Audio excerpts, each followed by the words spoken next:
नरेंद्र मोदी जी एक तरफ से कह रहे हैं कि सारी नारी को सम्मान देना है, सारी नारी को उनका वो दिलाना है, उनका जो अधिकार दिलाना है। उसके दूसरे दिन भाजपा सरकार, गुजरात की बेलर सरकार जो है, उन 11 दोषियों को रिहा करती है।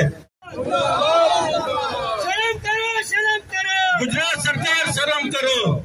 तो आज जब उनके सामने वो पिक्चर आती होगी तो बेचारी वो लड़की जो बेबस है उसके ऊपर क्या गुजरती होगी मेरे मोहतरम दोस्तों, आज ये सोचने का मुकाम है।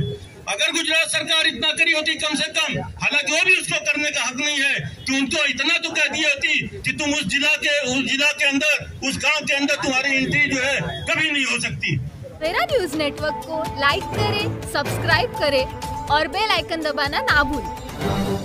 ये प्रोटेस्ट आज बिल्किस बानो के मुजरिमीन को जिस तरह से गुजरात सरकार ने छोड़ा है, आजीवन कारावास की सजा, जिसको बॉम्बे हाई कोर्ट ने आजीवन कारावास की सजा दिया था, बिल्किस बानो के मुजरिमीन को, बलात्कारियों को, हत्यारों को जिस तरह से गुजरात सरकार ने छोड़ दिया है, इससे समाजवादी पार्टी की मुमरा और समाजवादी पार्टी के प्रदेश अध्यक्ष श्री अबू आसिम आजमी साहब के नेतृत्व में आज जे जंक्शन से लेकर के आज़ाद मैदान तक, इसी क्रम में आज मुमरा में हम लोग अम्बेडकर जी के पुतले के सामने ये प्रदर्शन कर रहे हैं कि उनको जल्द से जल्द वापस जेल भेजा जाए।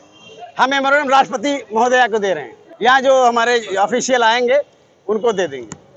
बिल्किस बानो के बारे में मैं यही कहना चाहूँ, मैं एक लेडीज हूँ, मुझे इसके बारे में इतनी तकलीफ होती है कि प्रशासन ने कैसे उन 11 मुजरिमों को छोड़ दिए, क्योंकि निर्भया कांड में उनको तुरंत जस्टिस दिया गया था और उसमें फांसी दी गई थी, और इसमें 14 साल में उन्होंने क्या अच्छाई देखे उन मुजरिमों की कि उनको मतलब रिहा किया गया।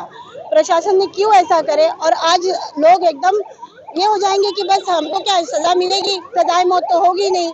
तो इसीलिए आज हम लोग यहाँ पे उतरे हैं समाजवादी पार्टी बिल्किस बानो के लिए कि बिल्किस बानो आज जब हम अगर इनको सजा दिला सकते हैं, हम लोग कोशिश करेंगे, तो आगे हो सकता है लोग डरेंगे।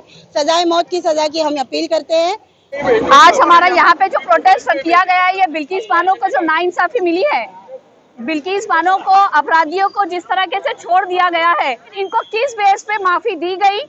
14 साल कारावास पूरा होने के बाद में सिर्फ ऐसा है कि दूसरे क्राइम है नॉर्मल, उनको ही माफी दी जाती है, लेकिन यहाँ पे जो माफी दी गई, इससे खुला साफ लोगों में ये जाहिर किया जा रहा है कि भाई इस तरह का क्राइम जो आपने किया है ये बहुत ज्यादा सीरियस नहीं है। इनको तिलक लगाकर और हार पहनाकर ये लोगों में गलत मैसेज पहुंचाया जा रहा है।